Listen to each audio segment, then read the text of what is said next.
Alright, how to redneck it up.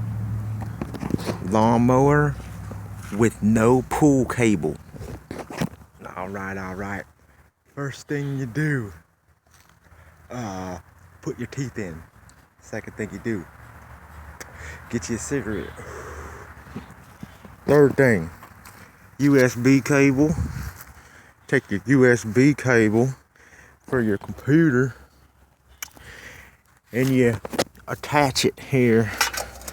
This is gonna be kind of hard with one hand, but as you see, you stick it in there like that, so it holds it in there, like so. And you begin to wrap it around. You wrap it, wrap it, wrap it, wrap it, wrap it.